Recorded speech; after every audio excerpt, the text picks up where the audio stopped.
नमस्कार दोस्तों, मेरा नाम है आशुतोष मानके और आप देखना शुरू कर चुके हैं डायनामिक इम्पल्शन। आज के इस वीडियो में हम बात करेंगे 7 मई 2023 के करंट अफेयर्स की। और अब जब आपने वीडियो देखने की शुरुआत कर ही दी है, वीडियो के थंबनेल पर क्लिक कर ही दिया है, तो अंत तक ही जुड़े रहिए क्योंकि ज्ञान को कभी भी अधूरा नहीं छोड़ना चाहिए। इसी इंटेंसिटी के साथ शुरू करते हैं आज के इस वीडियो को सबसे पहली जानकारी के साथ। चलिए, प्रवासी पक्षियों की रक्षा करने के लिए देशों ने मिलाया हाथ। हाल ही में मध्य एशियाई फ्लाईवे CAF के रेंज देशों ने प्रवासी पक्षियों और उनके आवासों के संरक्षण के प्रयासों को मजबूत करने के लिए सहयोग किया है। पर्यावरण, वन और जलवायु परिवर्तन मंत्रालय ने संयुक्त राष्ट्र पर्यावरण कार्यक्रम प्रवासी प्रजातियों का सम्मेलन होता है जो इसके सहयोग से नई दिल्ली में 2 मई से 4 मई तक एक बैठक का आयोजन किया, जिसमें जो मध्य एशियाई फ्लाईवे हैं, इसके जो रेंज देश हैं, वो सभी जो हैं प्रवासी पक्षियों और उनके एक तो प्रवासी पक्षियों के संरक्षण और उनके आवासों के संरक्षण के लिए बहुत ही बढ़िया कार्य करेंगे। इसकी अन्य जानकारी भी आप अवश्य देखिएगा शॉर्ट पर। आगे बढ़ते हैं। किंग चार्ल्स II और उनकी पत्नी कैमिला का राज्याभिषेक एक समारोह में लंदन में संपन्न हुआ है। प्रिंस चार्ल्स सिंहासन की कतार में थे, अर्थात उनको ये पद तो मिलना ही था। सितंबर 2022 में उनकी मां अर्थात महारानी एलिजाबेथ II की मृत्यु हुई, निधन हुआ और इसके बाद उन्हें राजा का ताज पहनाया गया और हाल ही में अभी राज्याभिषेक इनका हुआ है। आपको लग रहा होगा काफ़ी बाद में, जी हाँ, काफ़ी बाद में राज्याभिषेक इनका हुआ है ना। नाम याद रखिए, किंग्स चार्ल्स, और पत्नी का भी साथ में हुआ है कैमिला, है ना, कैमिला। आपको बहुत से लोगों को तो इनके नाम याद होते हैं। आइए आगे बढ़ते हैं। अगली जानकारी, प्रधानमंत्री राष्ट्रीय शिक्षुता मेला 8 मई को आयोजित किया जाएगा। प्रधानमंत्री राष्ट्रीय शिक्षुता मेला कौशल विकास और उद्यमिता मंत्रालय के द्वारा देश भर के 200 से अधिक जिलों में प्रधानमंत्री इस मेले का आयोजन किया जाएगा, है ना। देखिए, ये स्थानीय युवाओं को प्रासंगिक शिक्षुता प्रशिक्षण अवसर प्रदान करने के लिए कई स्थानीय व्यवसाय और संगठनों को इस शिक्षुता मेले का हिस्सा बनने के लिए आमंत्रित किया जाता है और किया जा रहा है ना। ये क्या है, ये कैसा है, मतलब जो कुछ भी इसकी जानकारी होगी हम आपको जल्द से जल्द प्रोवाइड करवाने का पूरा प्रयास करेंगे, है ना। अच्छी बात है। बाकी क्वेश्चन भी ये इम्पॉर्टेंट है, इसके बारे में अवश्य पढ़िए। आइए आगे बढ़ते हैं। पाकिस्तान के बाबर आजम सबसे तेज़ 5000 रन बनाने वाले खिलाड़ी बने हैं।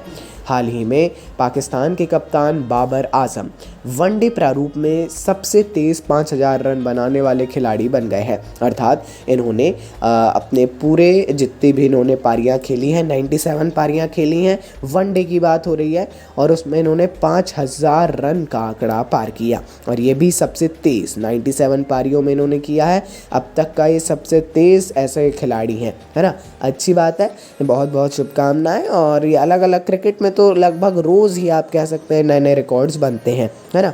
बहुत ही ज़्यादा शानदार बात है ये। और बाकी अभी तो क्रिकेट्स के रिलेटेड आपको अलग अलग न्यूज़ भी सुनने मिलती होगी। आइए आगे बढ़ते हैं। Olympic champion javelin thrower Neeraj Chopra ने दोहा में डायमंड लीग का खिताब जीता है। अर्थात ये डायमंड लीग में शीर्ष स्थान पर रहे हैं। चेक गणराज्य के वडलैच दूसरे स्थान पर रहे हैं, जबकि ग्रेनाडा के पीटर्स तीसरे स्थान पर रहे हैं। और इस जीत के साथ में नीरज ने वर्ल्ड लीड भी हासिल कर ली है, मतलब वो वर्ल्ड में भी लीड कर रहे हैं, ऑल ओवर वर्ल्ड में, ग्लोबली। और एक बहुत ही ज़्यादा शानदार बात है ये किसी भी भारतीय के लिए। नीरज चोपड़ा को बहुत बहुत बहुत बहुत बधाई हो इसके लिए, है ना।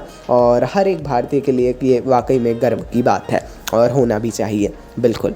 चलिए, बहुत ही इंपॉर्टेंट क्वेश्चन है, इसके बारे में भी पढ़िएगा। आइए आगे बढ़ते हैं। अगली जानकारी, बंदरगाह, नौवहन और जलमार्ग मंत्री सर्बानंद सोनोवाल म्यांमार के सितवे बंदरगाह पर पहला भारतीय मालवाहक जहाज प्राप्त करेंगे। बंदरगाह का विकास Kaladan multi modal transit transport project का हिस्सा है। ये भी एक अच्छी बात है। और हालांकि ये उतना इम्पोर्टेंट क्वेश्चन तो नहीं है ना, लेकिन फिर भी ये जो पहला भारतीय मालवाहक जहाज़ है वो प्राप्त करेंगे मालवे के सितवे बंदरगाह से, है ना।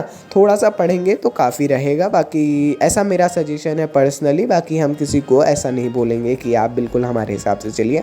आपको यदि ऐसा लगता है कि ये इम्पॉर्टेंट है आपकी दृष्टि में बहुत ज़्यादा तो आप पढ़ सकते हैं बिल्कुल, बट मेरा सजेशन ये रहेगा। आइए आगे बढ़ते हैं।